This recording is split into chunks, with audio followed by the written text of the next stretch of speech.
بسم اللہ الرحمن الرحیم۔ السلام علیکم۔ قصص الانبیاء میں آپ حضرت موسیٰ علیہ السلام کا قصہ سن رہے ہیں۔ قرآن مجید میں اللہ تعالیٰ فرماتے ہیں، اور یاد کرو جب کہا موسیٰ نے اپنی قوم سے کہ اللہ تعالیٰ حکم دیتا ہے تمہیں کہ تم ذبح کرو ایک گائے۔ وہ بولے، کیا آپ ہمارا مذاق اڑاتے ہیں؟ آپ نے کہا، میں پناہ مانگتا ہوں خدا سے کہ میں شامل ہو جاؤں جاہلوں کے گروہ میں۔ بولے، دعا کیجئے ہمارے لیے اپنے رب سے کہ وہ بتائے ہمیں کہ کیسی ہو وہ گائے۔ موسیٰ نے کہا، اللہ تعالیٰ فرماتا ہے کہ وہ گائے ہے جو نہ بوڑھی ہو اور نہ بالکل بچی، بلکہ درمیانی عمر کی ہو۔ تو بجا لاؤ جو تمہیں حکم دیا جا رہا ہے۔ کہنے لگے، دعا کرو ہمارے لیے اپنے رب سے کہ بتائے ہمیں کہ اس کا رنگ کیسا ہو۔ حضرت موسیٰ نے کہا، اللہ فرماتا ہے ایسی گائے جس کی رنگت خوب گہری زرد ہو، جو فرحت بخشے دیکھنے والوں کو۔ کہنے لگے، پوچھو ہمارے لیے اپنے رب سے کہ کھول کر بیان کرے ہمارے لیے کہ گائے کیسی ہو۔ بے شک گائے مشتبہ ہو گئی ہم پر، اور ہم اگر اللہ نے چاہا تو ضرور اس کو تلاش کر لیں گے۔ حضرت موسیٰ بولے، اللہ تعالیٰ فرماتا ہے وہ گائے جس سے خدمت نہ لی گئی ہو کہ ہل چلائے زمین میں اور نہ پانی دے کھیتی کو، بے عیب بے داغ۔ عاجز ہو کر کہنے لگے، اب آپ لائے صحیح پتہ۔ پھر انہوں نے ذبح کیا اسے، اور ذبح کرتے معلوم نہ ہوتے تھے۔ اور یاد کرو جب ہلاک کر ڈالا تھا تم نے ایک شخص کو، پھر تم ایک دوسرے پر قتل کا الزام لگانے لگے، اور اللہ تعالیٰ ظاہر کرنے والا تھا جو تم چھپا رہے تھے۔ تو ہم نے فرمایا کہ مارو اس مقتول کو گائے کے کسی ٹکڑے سے۔ دیکھا یوں زندہ کرتا ہے اللہ تعالیٰ مردوں کو، اور دکھاتا ہے تمہیں اپنی قدرت کی نشانیاں، شاید تم سمجھ سکو۔ بنی اسرائیل میں ایک بہت مالدار شخص تھا جس کی اولاد نہیں تھی۔ اس کے بھتیجے چاہتے تھے کہ وہ مرے تاکہ وراثت کا مال ان کے ہاتھ لگے۔ ایک بھتیجے نے رات کو اسے ہلاک کر کے شارع عام پر ڈال دیا۔ بعض روایت میں ہے کہ کسی اسرائیلی کے دروازے پر پھینک دیا۔ جب صبح ہوئی اور لوگوں نے لاش دیکھی تو اس کے بارے میں گفتگو کرنے لگے اور آپس میں جھگڑنے لگے۔ کچھ لوگوں نے مشورہ دیا کہ جھگڑتے کیوں ہو، اللہ تعالیٰ کے نبی حضرت موسیٰ علیہ السلام کی خدمت میں عرض کرو۔ بوڑھے کے بھتیجے آپ کی خدمت میں حاضر ہوئے اور حضرت موسیٰ سے اپنے چچا کے ہلاک ہونے کی شکایت کی۔ حضرت موسیٰ نے فرمایا، اللہ تعالیٰ ایسے شخص کا بھلا کرے گا جو ہمیں اس مقتول کے بارے میں کچھ بتائے گا۔ لیکن کسی نے کچھ نہ بتایا۔ بوڑھے کے بھتیجوں نے عرض کیا، حضور آپ اللہ تعالیٰ سے دریافت کریں کہ ہمارے چچا کا قاتل کون ہے۔ حضرت موسیٰ نے بارگاہ خداوندی میں عرض کیا، اللہ تعالیٰ نے انہیں گائے ذبح کرنے کا حکم دیا۔ حضرت موسیٰ نے انہیں بتایا، اللہ تعالیٰ حکم دیتا ہے تمہیں کہ تم ذبح کرو ایک گائے۔ وہ بولے، کیا آپ ہمارا مذاق اڑاتے ہیں؟ یعنی ہم اس مقتول کے بارے میں دریافت کر رہے ہیں اور آپ ہمیں گائے ذبح کرنے کا حکم دے رہے ہیں۔ آپ نے کہا، میں پناہ مانگتا ہوں اللہ سے کہ میں شامل ہو جاؤں جاہلوں کے گروہ میں، یعنی اللہ کی پناہ کہ میں کوئی ایسی بات اللہ کی طرف منسوب کروں جو مجھے وحی نہ کی گئی ہو۔ جب میں نے ہلاک ہونے والے کے قصے کے بارے میں اللہ تعالیٰ کی بارگاہ میں سوال کیا تو اس نے مجھے یہی حکم دیا ہے۔ حضرت ابن عباس فرماتے ہیں کہ وہ کوئی بھی گائے ذبح کر دیتے تو مقصد حاصل ہو جاتا، لیکن انہوں نے خواہ مخواہ پابندیاں عائد کیں تو اللہ تعالیٰ نے انہیں پابندیوں میں جکڑ دیا۔ بنی اسرائیل کے ان لوگوں نے گائے کی صفات کے بارے میں پوچھا، پھر اس کے رنگ کے بارے میں پوچھا، پھر اس کی عمر کے بارے میں دریافت کیا۔ اللہ تعالیٰ نے ایسی گائے ذبح کرنے کا حکم دیا جس کو بڑی مشکل سے تلاش کیا جا سکتا تھا۔ جیسے جیسے وہ سوال کرتے گئے پابندیاں بڑھتی گئیں۔ کہتے ہیں ایسے رنگ اور اوصاف کی گائے صرف ایک یتیم کے پاس تھی جس کا والد بہت نیک تھا اور وہ ترکے میں صرف یہی گائے چھوڑ گیا تھا۔ ان لوگوں نے اس یتیم بچے سے گائے خریدنا چاہی، اس نے دینے سے انکار کر دیا۔ انہوں نے پیشکش کی کہ ہم گائے کے وزن کے برابر سونا دیں گے، لیکن بچہ راضی نہ ہوا۔ وہ سونا بڑھاتے گئے حتیٰ کہ 10 گنا وزن سونا پر سودا طے ہو گیا۔ وہ گائے لے آئے۔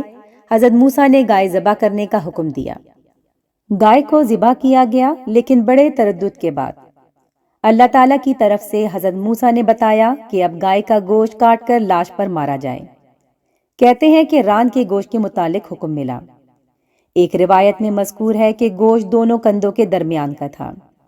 جب گوشت میت کے ساتھ مس ہوا تو اللہ تعالیٰ نے اسے زندہ کر دیا۔ وہ کھڑا ہوا اور خود اس کی شہرک سے خون بہہ رہا تھا۔ حضرت موسیٰ نے اس سے پوچھا، تمہیں کس نے ہلاک کیا ہے؟ اس نے جواب دیا، مجھے میرے بھتیجے نے ہلاک کیا ہے۔ یہ کہہ کر وہ شخص مر گیا۔ اللہ تعالیٰ فرماتے ہیں، یوں زندہ کرتا ہے اللہ تعالیٰ مردوں کو اور دکھاتا ہے تمہیں اپنی قدرت کی نشانیاں، شاید تم سمجھ جاؤ۔ یعنی جس طرح تم نے دیکھا کہ حکم خداوندی سے ایک مردہ زندہ ہو گیا ہے، اس طرح اللہ تعالیٰ کے حکم سے تمام مردے زندہ ہو جائیں گے۔ جب وہ چاہے گا بس ایک ایک مردہ اپنی قبر سے اٹھ کھڑا ہوگا اور کچھ دیر نہیں لگے گی۔ جیسے کہ قرآن پاک میں اللہ تعالیٰ فرماتے ہیں، تم سب کا پیدا کرنا اور قیامت میں اٹھانا ایسا ہی ہے جیسے ایک جان کا۔ بنی اسرائیل نے ایک دن حضرت موسیٰ سے پوچھا کہ سب سے زیادہ علم کس کے پاس ہے؟ حضرت موسیٰ نے جواب دیا کہ سب سے زیادہ علم اللہ تعالیٰ نے مجھے عنایت فرمایا ہے۔ اللہ تعالیٰ نے آپ کو سرزنش فرمائی کہ یہ کیوں نہیں کہا کہ سب سے زیادہ اللہ تعالیٰ جانتا ہے۔ وحی کی گئی کہ میرا ایک بندہ خاص جو دو دریاؤں کے سنگم پر رہتا ہے وہ تجھ سے زیادہ علم رکھتا ہے۔ حضرت موسیٰ نے عرض کیا، اے میرے اللہ، میں اسے کیسے مل سکتا ہوں؟ ارشاد ہوا، اپنے ساتھ ایک مچھلی لیجئے، اسے ٹوکرے میں رکھیے، جہاں مچھلی گم ہو گئی وہی آپ کی جائے ملاقات ہوگی۔ آپ نے مچھلی لی، اسے ٹوکری میں رکھ کر محو سفر ہوئے۔ آپ کے ساتھ ایک نوجوان حضرت یوشع بن نون بھی تھے۔ آپ ایک چٹان پر پہنچے، دونوں نے سر رکھا اور نیند کی آغوش میں چلے گئے۔ مچھلی ٹوکرے میں زندہ ہو گئی، ادھر ادھر پھرنے لگی اور آخر نکل کر چلی گئی اور قریب ہی دریا میں گر گئی اور پھر سرنگ بناتی ہوئی سمندر میں پہنچ گئی۔ اللہ تعالیٰ نے مچھلی کے سامنے پانی کے بہاؤ کو ساکت کر دیا، وہ طاق کی طرح کھڑا ہو گیا۔ جب حضرت یوشع جاگے تو حضرت موسیٰ کو مچھلی کے متعلق بتانا بھول گئے۔ پھر دونوں دن کے باقی ماندہ حصے اور پوری رات چلتے رہے۔ جب دوسرا دن ہوا تو حضرت موسیٰ نے جوان ساتھی سے کہا، لے آؤ ہمارا صبح کا کھانا، بے شک ہمیں برداشت کرنی پڑی اس سفر میں بڑی مشقت۔ حضرت یوشع بولے، آپ نے ملاحظہ فرمایا جب ہم سستانے کے لیے اس چٹان کے پاس ٹھہرے تھے تو میں بھول گیا مچھلی کو اور نہیں فراموش کرائی مجھے وہ مچھلی مگر شیطان نے کہا میں اس کا ذکر کروں، اور اس نے بنا لیا تھا اپنا راستہ دریا میں۔ بڑے تعجب کی بات ہے، مچھلی کے لیے سرنگ بن گئی، پانی میں ٹھہراؤ آ گیا، دونوں بہت حیران ہوئے۔ حضرت موسیٰ نے فرمایا، یہی تو وہ ہے جس کی ہم جستجو کر رہے تھے۔ پس وہ دونوں لوٹے اپنے قدموں کے نشان دیکھتے ہوئے۔ حضور نبی کریم صلی اللہ علیہ وآلہ وسلم فرماتے ہیں کہ دونوں نشان دیکھتے ہوئے واپس لوٹے حتیٰ کہ چٹان تک پہنچ گئے۔ حضرت موسیٰ کیا دیکھتے ہیں کہ ایک شخص کپڑا اوڑے لیٹا ہے۔ حضرت موسیٰ نے بتایا، میں موسیٰ ہوں۔ حضرت خضر نے فرمایا، بنی اسرائیل کا نبی موسیٰ؟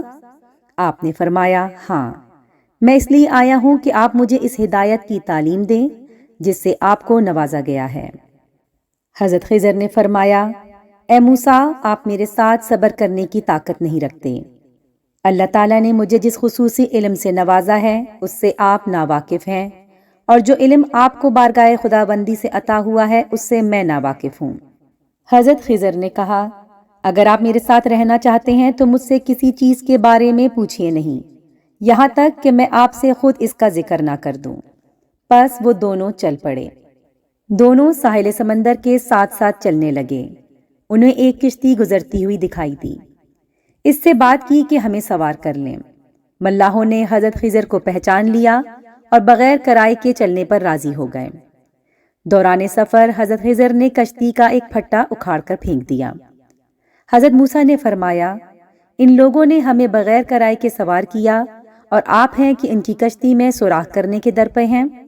اللہ تعالیٰ حضرت موسیٰ کی اس بات کو قرآن مجید میں اس طرح بیان کرتے ہیں، کیا تم نے اس لیے شگاف کیا ہے کہ اس کی سواریوں کو ڈبو دو؟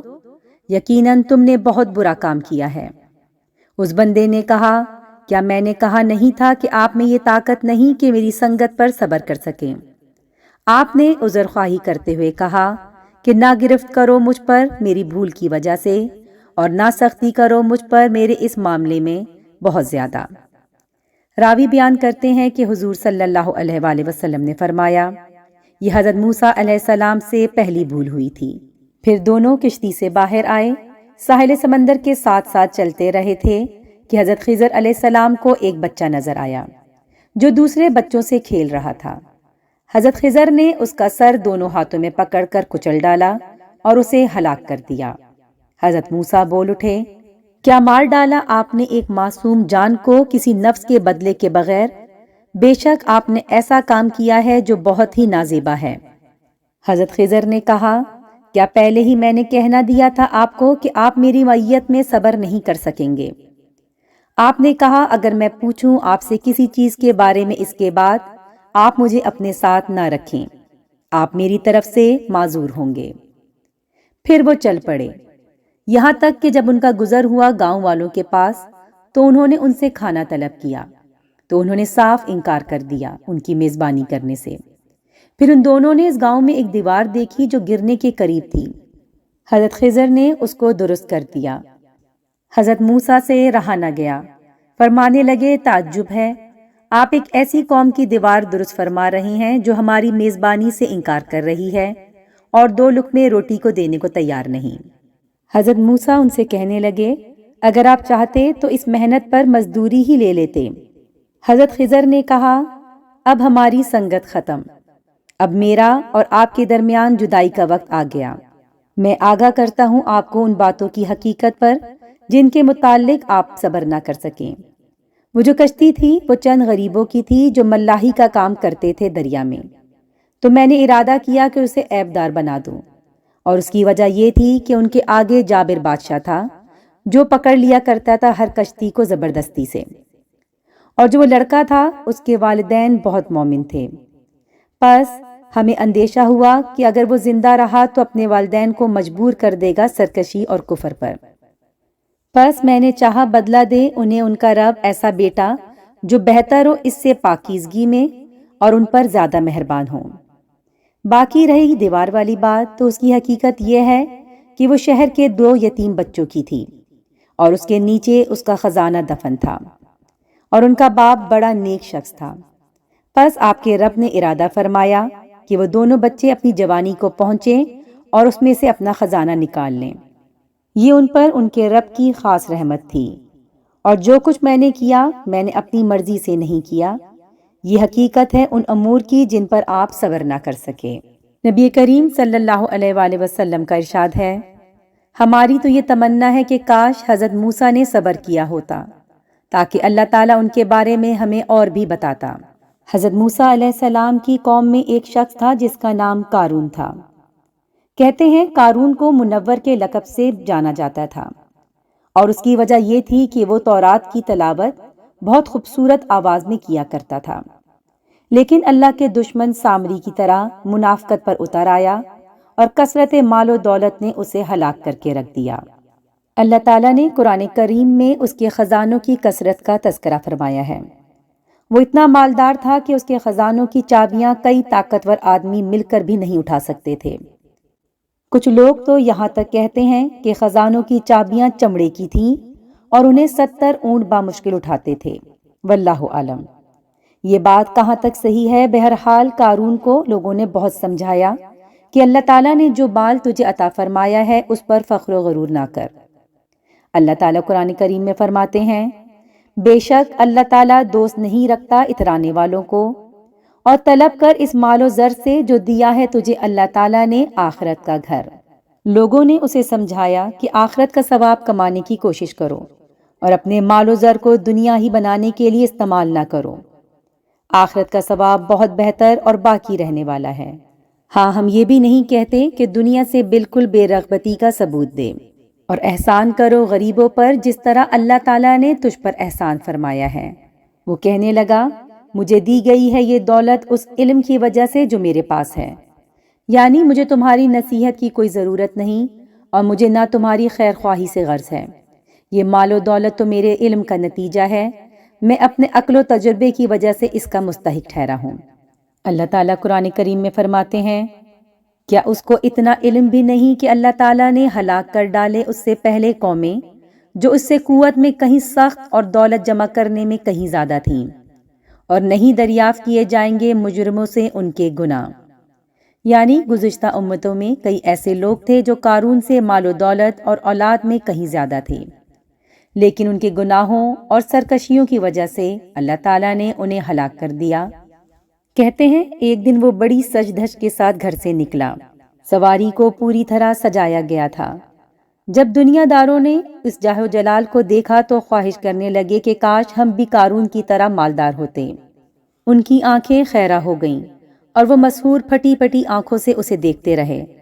جب بنی اسرائیل کے علماء نے ان دنیا داروں کی باتیں سنی تو انہوں نے دنیا کی بے ثباتی کو بے نقاب کیا اور انہیں سمجھایا کہ دولت و ثروت ہی سب کچھ نہیں، غنا اور عقل مندی اصل دولت ہے۔ علماء انہیں نصیحت کرنے لگے کہ آخرت میں تمہیں اللہ تعالیٰ کی طرف سے ایمان اور نیک اعمال کا جو صلہ ملے گا وہ دنیاوی جاہ و جلال سے کہیں زیادہ بہتر اور باقی رہنے والا ہے۔ اس مال و دولت کی اس مقابلے میں حیثیت ہی کیا ہے؟ اللہ تعالیٰ فرماتے ہیں، بس ہم نے غرق کر دیا اسے بھی اور اس کے گھر کو بھی زمین میں، تو نہ تھی اس کے حامیوں کی کوئی جماعت جو اس کی مدد کرتی اللہ کے مقابلے میں، اور وہ خود بھی اپنا انتقام نہ لے سکا۔ جب قارون بڑے غرور اور تکبر کے ساتھ نکلا اور اپنے مال و دولت کی فراوانی پر نازا ہوا تو اللہ تعالیٰ نے اسے زمین میں غرق کر دیا۔ جیسے کہ بخاری امام زہری رحمۃ اللہ کے حوالے سے روایت ہے کہ حضور نبی کریم صلی اللہ علیہ وآلہ وسلم نے فرمایا، ایک آدمی زمین میں اپنی چادر کو گھسیٹتا جا رہا تھا کہ دھنس گیا، اور وہ قیامت تک زمین میں دھستا جائے گا۔ امام بخاری نے حضرت ابو ہریرہ سے اس طرح حدیث روایت کی ہے۔ حضرت ابن عباس اور سدی نے بیان کیا ہے کہ قارون نے ایک فحاشہ عورت کو کچھ مال دے کر اس بات پر آمادہ کیا کہ جب حضرت موسیٰ لوگوں میں بیٹھیں تو وہ جا کر یہ کہے کہ اے موسیٰ، آپ نے میرے ساتھ ایسا ایسا کیا ہے۔ کہتے ہیں کہ اس عورت نے ایسا ہی کیا۔ آپ اس بہتان کو سن کر گھبراہٹ سے لرز اٹھے، 2 رکعت نماز ادا کی، پھر عورت کی طرف متوجہ ہوئے اور اسے قسم دے کر پوچھا کہ تمہیں اس سازش پر کس نے آمادہ کیا ہے؟ عورت نے کہا، مجھے قارون نے اس بہتان ترازی پر ابھارا ہے۔ عورت نے بارگاہ خداوندی میں توبہ کی اور اپنی خطا سے درگزر کی درخواست کی۔ حضرت موسیٰ اسی وقت سجدہ ریز ہو گئے اور اللہ تعالیٰ سے قارون کے حق میں بد دعا کی۔ اللہ تعالیٰ نے آپ کی طرف وحی فرمائی کہ ہم نے زمین کو حکم دے دیا ہے کہ وہ آپ کی اطاعت کرے گی۔ حضرت موسیٰ نے زمین کو حکم دیا کہ قارون اور اس کے گھر کو نگل لے۔ حکم ملنے کی دیر تھی، قارون اور اس کا گھر زمین سے نگل لیا۔ واللہ عالم۔ یہ بھی کہا جاتا ہے کہ جب قارون زیب و زینت کا پورا اہتمام کر کے اپنی قوم کے سامنے آیا اور لباس فاخرہ پہن کر حضرت موسیٰ کی مجلس سے گزرا، حضرت موسیٰ اپنی قوم کو آخرت کے بارے میں واعظ فرما رہے تھے۔ جب لوگوں نے قارون کو دیکھا تو کئی لوگ حضرت موسیٰ کی طرف سے چہرہ پھیر کر اسے دیکھنے میں محو ہو گئے۔ حضرت موسیٰ نے اسے بلایا اور فرمایا، تجھے ایسا کرنے کا کس نے کہا؟ قارون کہنے لگا، اے موسیٰ، آپ نبوت کی وجہ سے مجھ سے بہتر ہیں اور میں مال کی وجہ سے تجھ سے افضل ہوں۔ اگر تو چاہے تو مجھے یہاں سے نکال سکتا ہے۔ تو میرے لیے بد دعا کر اور میں تیرے لیے بد دعا کرتا ہوں۔ حضرت موسیٰ باہر تشریف لائے۔ قارون بھی اپنے ساتھیوں کو لے کر باہر آیا۔ حضرت موسیٰ نے اس سے کہا، تو بد دعا کرے گا یا میں کروں؟ کہنے لگا، ٹھیک ہے، بد دعا کرنے میں پہل تو کر۔ حضرت موسیٰ نے بارگاہ خداوندی میں عرض کی، الہی، زمین کو حکم دے کہ وہ آج میرا کہا مانے۔ اللہ تعالیٰ نے آپ کی طرف وحی فرمائی، میں نے زمین کو حکم دے دیا ہے۔ حضرت موسیٰ نے زمین کو حکم دیا، اے زمین، انہیں یعنی قارون اور اس کے ساتھیوں کو پکڑ لے۔ زمین نے انہیں پاؤں سے پکڑ لیا۔ پھر حضرت موسیٰ نے فرمایا، انہیں پکڑ لے، انہیں گھٹنوں تک پکڑ لے، پھر انہیں کندھوں تک پکڑ۔ پھر حضرت موسیٰ نے حکم دیا، ان کے خزانے اور مال و دولت کو اپنی گرفت میں لے لے۔ زمین نے انہیں بھی اپنی گرفت میں لے لیا۔ یہ لوگ اپنے خزانوں کو دیکھتے رہ گئے۔ پھر حضرت موسیٰ نے ہاتھ کا اشارہ فرمایا، پس زمین ان پر ہموار ہو گئی۔ جب قارون کے مال و متاع اور گھر کو زمین نگل گئی اور وہ خود بھی غرق ہو گیا، نہ اس کا کوئی ساتھی بچا اور نہ کوئی گھر، اور نہ کوئی فرد، تو وہ لوگ بہت نادم ہوئے جنہوں نے اس کی سج دھج دیکھ کر یہ تمنا کی تھی کہ کاش ہم بھی اس کی طرح امیر ہوتے۔ انہوں نے اللہ تعالیٰ کا شکر ادا کیا کہ وہ اپنے بندوں کے لیے جو تدبیر کرتا ہے بہتر ہے، حالانکہ بندوں کی نگاہوں سے انجام کار مخفی ہوتا ہے۔ وہ کہنے لگے، اگر اللہ تعالیٰ نے ہم پر احسان نہ کیا ہوتا تو ہمیں بھی زمین میں گاڑ دیتا۔ اب پتہ چلا کہ کفار بامراد نہیں ہوتے۔ اللہ تعالیٰ قرآن کریم میں فرماتے ہیں، اور ہم نے ہلاک کر دیا قارون، فرعون اور حامان کو، اور بے شک تشریف لائے ان کے پاس موسیٰ روشن دلیلوں کے ساتھ، پھر بھی وہ غرور و تکبر کرتے رہے زمین میں، اور وہ ہم سے آگے بڑھ جانے والے تھے۔ پس ہر سرکش کو ہم نے پکڑا اس کے گناہ کے باعث، پس ان میں سے بعض پر ہم نے برسائے پتھر، اور ان میں سے بعض کو آ لیا شدید کڑک نے، اور بعض کو ہم نے غرق کر دیا زمین میں، اور بعض کو ہم نے دریا میں ڈبو دیا۔ اور اللہ تعالیٰ کا یہ طریقہ نہیں کہ وہ ان پر ظلم کرے، بلکہ وہ اپنی جانوں پر ظلم ڈھاتے رہتے ہیں۔ امام بخاری اپنی صحیح میں حضرت ابو ہریرہ سے روایت کرتے ہوئے فرماتے ہیں کہ موت کے فرشتے کو حضرت موسیٰ کے پاس بھیجا گیا تو آپ نے فرشتے کو مکہ رسید کیا۔